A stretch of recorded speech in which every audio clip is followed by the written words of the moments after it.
pounding action that went down on December 23rd. We've got a blockbuster lineup for you featuring the biggest names in the heavyweight division. Anthony Joshua versus Otto Wallin, Deontay Wilder versus Joseph Parker, and Daniel Dubois versus Jarrell Miller. It was a night to remember. But before we jump into the ring, a quick shout out to all our heavyweight boxing enthusiasts out there. Versus Jarrell Miller. From the first bell, it was evident that Daniel Dubois came prepared both mentally and physically. You know, show myself that I can do this. And, you know, we said it before the fight. His crisp jabs and lightning-fast combinations kept Jarrell Miller on the defensive. To the ropes! Are we gonna see it? Preventing the American heavyweight from finding his rhythm. Dubois showcased not only his powerful punches, but also an impressive display of ring control and footwork.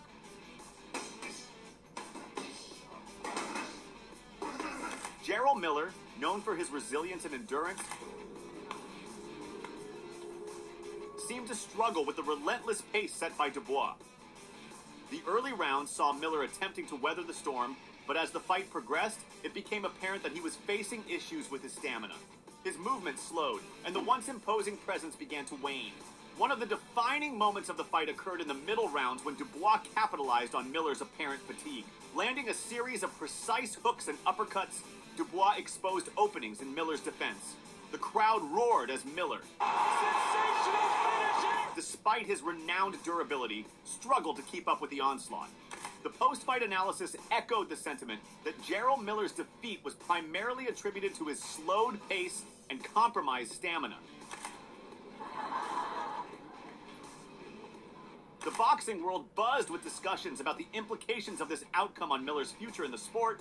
Man, we don't get weight. We don't get better shape. While Daniel Dubois basked in the glory of a well-earned victory. You got my motherfucking back, boy. Yeah, came in here, you banged out. He's gonna be back, don't worry. Man, listen, Deontay Wilder versus Joseph Parker. Parker's key to success lay in his ability to counter Deontay's right hand effectively. Through rigorous training, Parker had honed his defensive skills and developed a keen sense of timing. But I'm going to be, in this fight, very confident, and I'm going to be picking my shots. Good movement, good speed. As Wilder launched his trademark power shots, Parker expertly evaded and countered with precision. One of the most significant changes in Parker's strategy was his adaptation to Deontay Wilder's movement. You know, if the preparation has been the best, then he should be able to shake that off. We'll soon find out. Parker's camp had analyzed Wilder's tendencies and adjusted their game plan accordingly. Instead of becoming a stationary target, Parker utilized lateral movement and swift footwork to avoid the devastating right hand, frustrating Wilder's attempts to land clean shots. As the rounds progressed, it became evident that Parker's game plan was working flawlessly. Deontay Wilder, typically a relentless force in the ring, found himself unable to connect with his trademark power punches. You did a tremendous job staying away from that right hand, which you said all along was the key. The crowd watched in disbelief as Parker consistently evaded Wilder's assaults and retaliated with well-timed counters. In a pivotal moment, Parker's calculated strategy paid off. working with Andy and George continuously in camp and not getting out of shape. And listen, I'm very, very happy. Listen, we have to be switched on for the whole time that we're in the ring, fighting Deontay Wilder. But I know everyone's worried about his right hand and everyone's worried about... Seizing an opportunity when Wilder overcommitted on a right hand, Parker countered with a lightning-quick combination that sent shockwaves through the boxing world. In the end, Wilder accepted his defeat to Joseph Parker as one of his best opponents this year. It's up to Joseph. He did a great job avoiding a lot of my punches. We make no excuses tonight, you know what I mean? Like, I feel like I'm alive again as a fighter, and this is my time to show everyone what I really am. Anthony Joshua versus Otto Wallin. I feel like he's on his way down. I'm on my way up. So. Anthony, what challenges does Otto Wallin pose to you? Everything. Good, durable, tough, good fighter, experienced, been doing it. People say his back. He stopped Otto Wallin completely. The left hook just came out of... Otto Wallin, known for his resilience and craftiness. Dream for a long time, and now the day is finally here for me. I was already in good shape. I had a week off after the fight, and then I was back in the gym. So I was in really good shape, and training's been going really good. We had good sparring. Attempted to weather the storm unleashed by Joshua.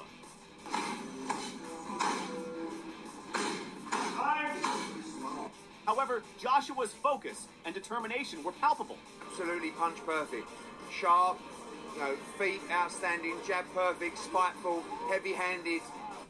The British heavyweight champion relentlessly pressed forward. Fighting Anthony Joshua, you gotta have a game plan. Yeah. But I wish it would have been somebody that has more skills, somebody that wants to win the fight, and unleashing a barrage of punches that left Wallin scrambling to find an answer.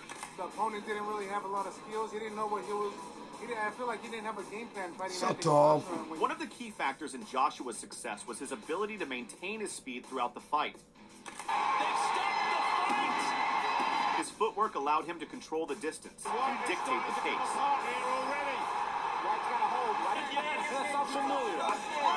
Making it challenging for Wallin to mount a sustained offense.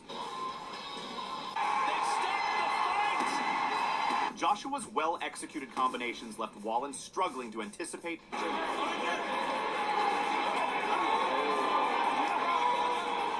and counter the onslaught. As the rounds progressed, Joshua's speed became a defining factor in the fight.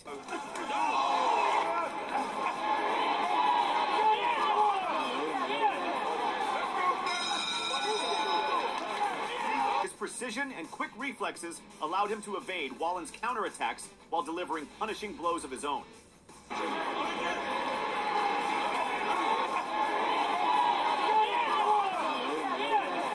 The crowd roared with each lightning-fast combination.